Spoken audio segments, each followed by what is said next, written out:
அனைவருக்கும் வணக்கம்.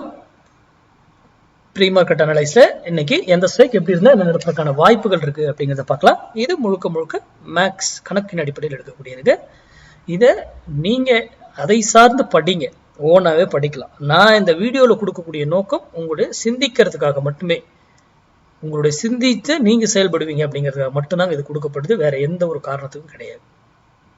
ஏன்னா மார்க்கெட்டினுடைய சப்போர்ட் அண்ட் ரெசிஸ்டன்ஸ் எல்லாம் வச்சு நீங்க ஆப்ஷன் பையிங் பண்ணாங்கன்னா பிரீமியம் டோட்டலி எரோட் ஆயிடும். ஏன்னா மார்க்கெட்டுக்கு இதே கிடையாது. 9:15 ஓப்பன் ஆகும், 3:00 முடிஞ்சிடும். அது 1000 பாயிண்ட் இறங்கியும் க்ளோஸ் ஆகலாம், ஏறியும் க்ளோஸ் ஆகலாம், எங்க வேணா க்ளோஸ் ஆகலாம். ஓகேங்களா? அதுக்கு அது பிரச்சனையே கிடையாது மார்க்கெட்டுக்கு. ஆனா பிரீமியத்துக்கு அப்படி கிடையாது. இல்லை, உங்க ஸ்ட்ரைக்கு அந்த ஸ்ட்ரைக் அந்த விலை அந்த பிரீமியத்துக்கு மேல இருந்தா தான் அதனுடைய காஸ்ட் கிடைக்கும், நீங்க வாங்கின விலையே கிடைக்கும் எக்ஸ்பீரியன்ஸ். அப்போ ஒவ்வொரு நாளும் நான் ஒவ்வொரு நாளும் மார்க்கெட் சப்போர்ட் அண்ட் ரெசிஸ்டன்ஸ் வச்சு ஆப்ஷன் பையிங் பண்ணாதீங்கன்னு சொல்லிக்கிட்டு இருக்கேன்றதை புரிஞ்சுக்கும். ஸ்ட்ரைக்ல அதுக்குன்னு கால்குலேஷன்ஸ் இருக்கு, அதை பயன்படுத்துங்க, ப்ராக்டிஸ் பண்ணுங்க. அது ஒரு விலையில அந்த விலையில மட்டும்தான் அது டிசிஷன் எடுக்கும். அப்பதான் மார்க்கெட்டை திருப்புவாங்க. மார்க்கெட்டை திருப்புறதுனால இந்த பிரீமியம் ஏறுன்னு எல்லாம் நினைச்சுக்கிட்டு இருக்கீங்க. ரெண்டு காம்பினேஷன் நடக்கும். அதுக்கான வேலையை முன்னாடியே பிரீமியத்துல செய்து வைத்து விடுவார்கள். ஓகேங்களா? நல்லா கவனிங்க. ஓகேங்களா? நீங்க தினமும் பிராக்டிஸ் பண்ணும்போது பண்ணுங்க. அதே போல எக்ஸ்பைரி டேல என்னைக்காவது எக்ஸ்பைரி டே எல்லாம் உட்காந்து ரசிங்க சார். ட்ரேடே பண்ணலன்னா கூட உட்காந்து ரசிங்க, பாருங்க. நேத்து டோட்டலாவே 70 பாயிண்ட் 80 பாயிண்ட் தான் மார்க்கெட்டே ட்ரேடு நிப்டியே. ஆனா நம்ம இதுல எப்படி 0 to 0 எப்படி கிடைக்குது? ஏன்? அப்ப ஏன் அங்க வேற ஏதோ ஒரு விஷயம் இருக்குன்றது அது மூலமா தெரியுதா? ஓகேங்களா? சரி, இன்னைக்கு 23,300 கால். அது மட்டும் இல்ல, இன்னைக்கு ஃப்ரைடே ட்ரேடுங்க.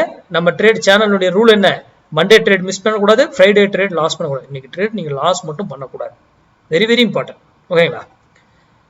இன்னைக்கு 23,300 கால் 158 ரூபாய்க்கு மேல இருந்தா நிப்டி ஏறுவதற்கு ட்ரை பண்ணும், 158 ரூபாய் கீழே இருந்தா இறங்குவதற்கு ட்ரை பண்ணும். இது நான் கொடுக்கறது மார்க்கெட்னுடைய டைரக்ஷன், எங்க டிசிஷன் எடுக்கும்ன்றது மட்டும் தான். நான் இதை வாங்குங்க வீங்கன்னு சொல்லவே கிடையாது.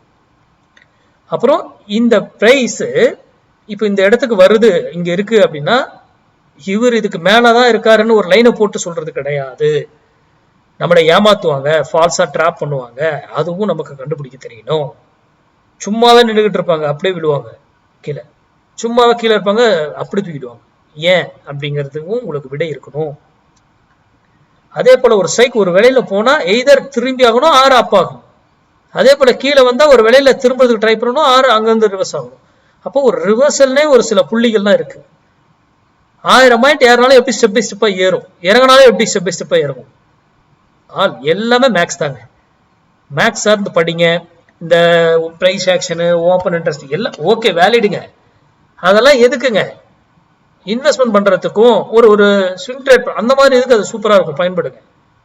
ஆனா இன்ட்ராடேல ஆப்ஷன் பையிங் பண்றதுக்கு கண்டிப்பா நீங்க இதுல பிராக்டிஸ் பண்ணி தான் நீங்க வர்த்தகம் பண்ணணும்.